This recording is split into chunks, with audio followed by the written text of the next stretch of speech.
Heracles, still known by his childhood name Alcides, grew up inside the fortified palace of Thebes. From an early age, he displayed a level of strength that confirmed every rumor about Zeus being his true father.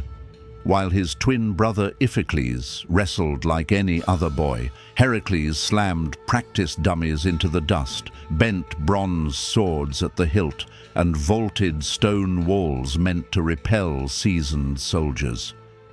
The court looked on with a mixture of pride and dread.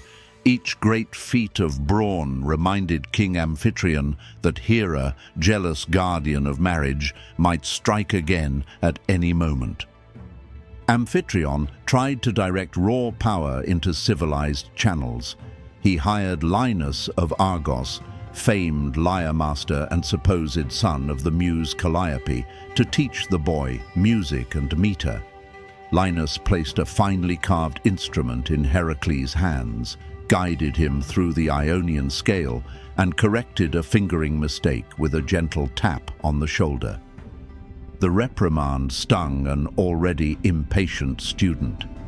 One uncontrolled swing of the shattered lyre crushed Linus's skull, ending the lesson and provoking a scandal that could not be hushed. Theban elders met under flickering torches to debate punishment.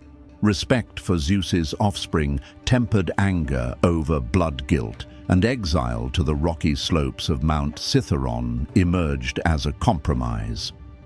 Before the sentence took effect, Amphitryon secured a brief apprenticeship with Chiron the centaur, renowned in myth for shaping heroes such as Asclepius and Achilles.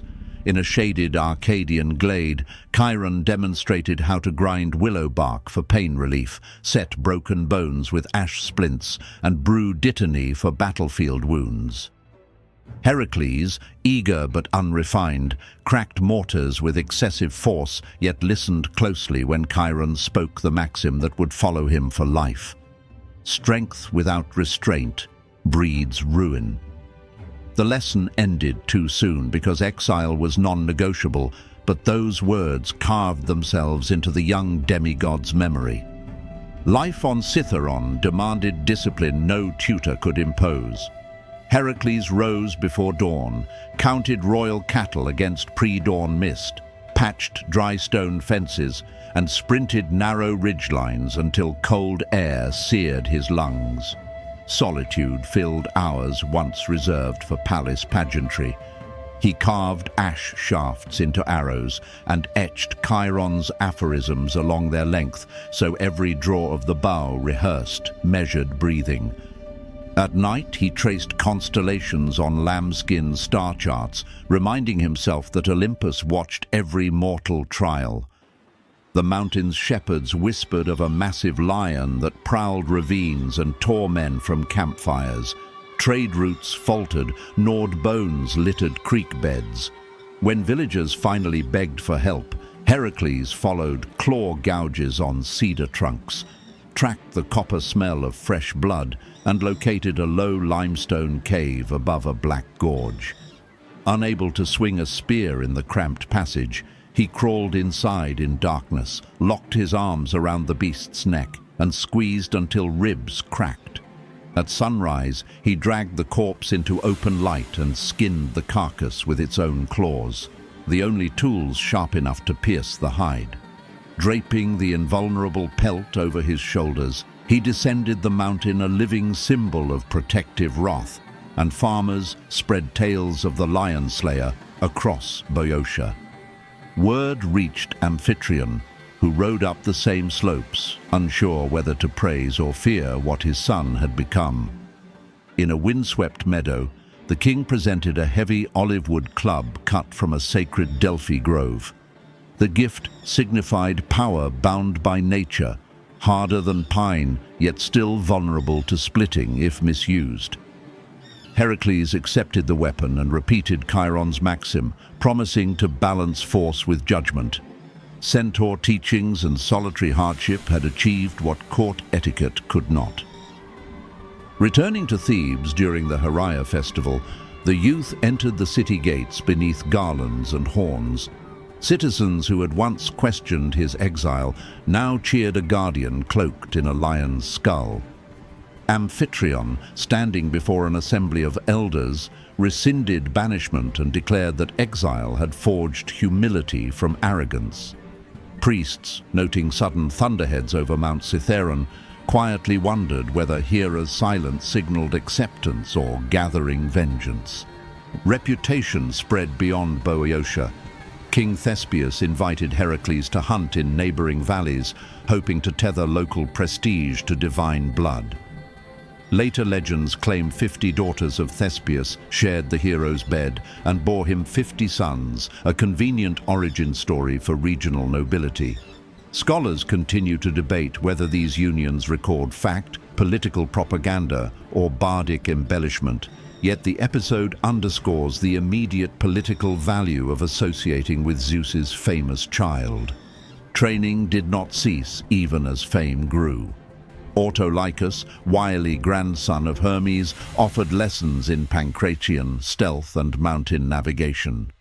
During their first spar, Heracles executed a textbook hip throw that left the veteran sprawled in dry grass, proof that size did not dull newly acquired technique. Autolycus advised refining speed and deceptive footwork, skills the hero later used during the year-long pursuit of the Cithaeronian hind. Within palace walls, observers tallied smaller feats that never reached epic poetry.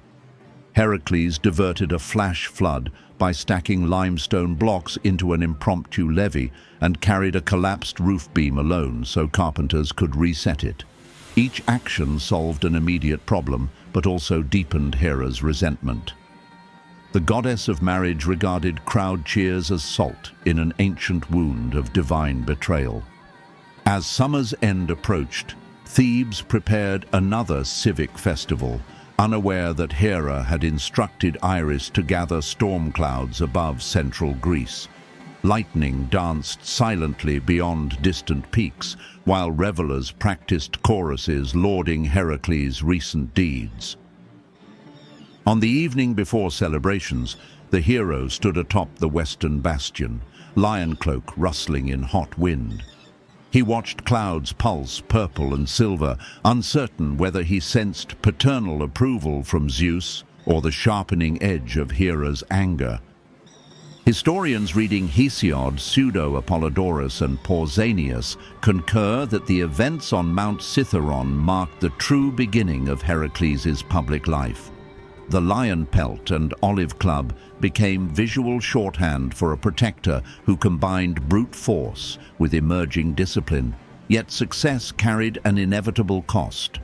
By saving shepherds and delighting kings, the demigod had invited the full weight of Hera's malice, ensuring that the peace he now enjoyed would crumble into madness, tragedy, and the 12 labors imposed as penance for crimes the goddess herself would soon provoke. For one brief moment, however, Thebes basked in security.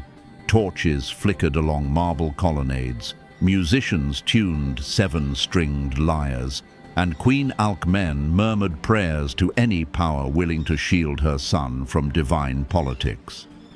Heracles inhaled the scent of distant rain, felt the heft of the olive club against his palm, and descended the stairwell toward celebration. Unknown to the cheering crowd below, Hera had already woven the first threads of insanity that would shatter marriage, fatherhood, and the fragile balance between mortal reason and irresistible strength.